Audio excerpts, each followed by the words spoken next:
So it looks like one show out of Disney Plus's lineup is finally going to be released soon anyway. And we are talking about Secret Invasion. Secret Invasion finally has a release date out of all the TV shows that Disney Plus was promising over the last few months or even a year at this point. Secret Invasion is the one that actually has a release date now since everything else has been delayed. And Samuel L. Jackson is saying something interesting in an article that we're going to discuss right now, where he apparently is saying that the new Secret Invasion series is apparently going to have a political aspect, the likes of which fits into where we are today. Now, that can mean a million and one things. I'm not really sure how to take that statement. You can mean it one way or another, but ultimately, I do find it interesting and I want to see more of what he has to say. So it says actor Samuel L. Jackson, who plays Nick Fury in the Marvel Cinematic Universe, recently revealed the upcoming Disney Plus series Secret Invasion has a political aspect that kind of fits into where we are now. Jackson spoke about the upcoming series with Vanity Fair, telling the outlet, "We don't know who's a friend,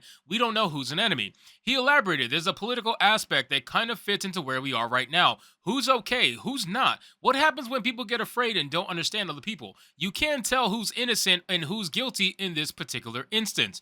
Well, I can understand where he's coming from. So, okay, in that aspect, it doesn't sound too terrible. I'm all for a TV show having political aspects as long as it makes sense to the story. And something along the lines of Secret Invasion obviously is going to have a lot of espionage, is going to have a lot of backstory there. There's obviously a lot of behind the scenes discussions with stories like this. You can obviously see where this could get very political very quickly, especially the character Nick Fury, who is very much in tune with the politics of the superheroes and whatnot. So, from that aspect, I can see what he means by political. It just starts getting confusing when you try to tie it into real world politics of today. Then you got to ask, what exactly do you mean? So it says, as for the setup to the series, it appears relations between Fury and the Skrulls have deteriorated since the two allied with each other during the events of Captain Marvel. However, those relations seem to be intact in Spider-Man Far From Home, as the Skrulls, Talos, and Soren pretended to be Fury and Maria Hill, while Fury appeared to be somewhere in space. Nevertheless, Jackson explains he told the Skrulls they were trying to find them a place to live. He promised them they were going to find them a planet or somewhere they could be. And that's not going so well. According to Vanity Fair's Anthony Bresnikan, a group of Skrull extremists has decided to take action into their own hands, with Kingsley Ben-Adir's Gravik leading the group of Skrulls to claim the land and resources they were promised by first acquiring them through subterfuge and through force. Actor Ben Mendelsohn, who reprises his role as Talos, followed Jackson's lead and related it to the real world. "I think anytime you get cultures that have significant tensions between groups of people, then you can find a corollary." Now, again, they keep trying to tie it to modern day politics, and while I'm all for that, it has to make sense to the story, obviously. And it seems like they're going to be going with the espionage stuff, they're going to be going with the subterfuge stuff, so it does sound interesting. I'm not going to take that away from them, but I just hope that they don't go too much into it and they still try to keep it, Marvel-esque, in the sense that let's not make this a story about the real world. We don't need that. If we wanted that, we would just watch the news. You know what I'm saying?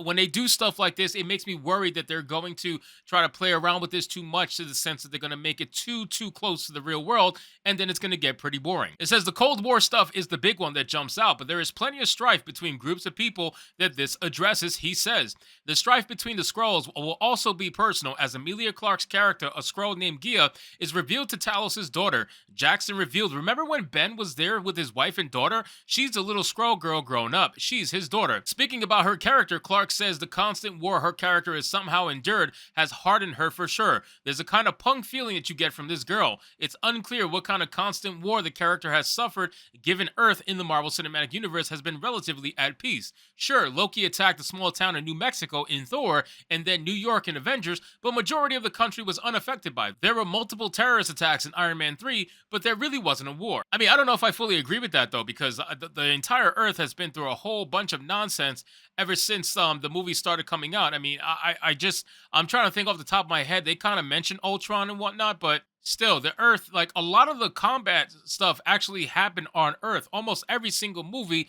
with the exception of the intergalactic stuff that was happening towards Endgame, it was all pretty much happening here on Earth. Yeah, Guardians of the Galaxy happens in space. That's different. But everything else was pretty much happening here.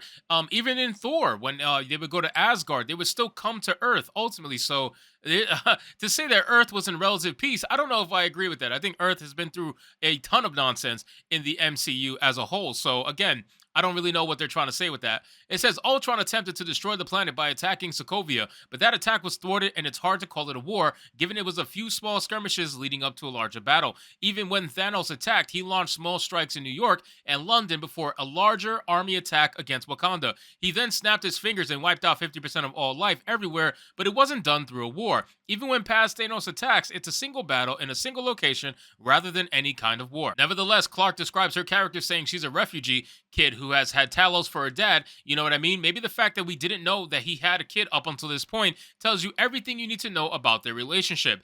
As for her relationship with Fury and humanity, she adds these people promised a lot of stuff a long time ago, and not a lot has happened. So, understandably, a certain amount of resentment has been built.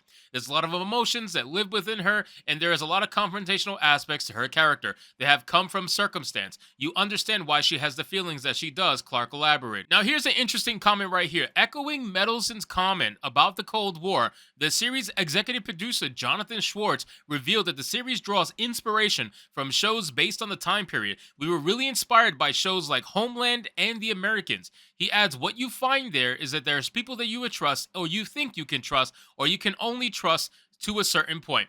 So they're gonna go with this whole a storyline, basically about subterfuge, espionage, all that stuff, people screwing each other over. That's pretty much expected from Secret Invasion. I don't know if it's going to be something that's going to interest me. If you guys want me to review it, I guess I could take a look at it ultimately and see what it has to offer. But I just really didn't. I really didn't think I was going to be interested, to be honest with you, in Secret Invasion. I do like storylines with espionage, with subterfuge and government politics, all that stuff. I like spy movies, all that kind of stuff. So I would be kind of into what they're kind of pitching here. But again, this is Marvel we're talking about. Marvel is not going to follow through in a way of my expectations. They're going to follow through by making this a kid's show. Because ultimately, that is the audience that they're trying to cultivate. They're trying to cultivate the child audience because those people will grow up to appreciate all these terrible, terrible movies and TV shows they've been getting lately. And they're playing the long game here with their fan base. So again, I don't know if this is going to interest me. If you guys want me to check it out,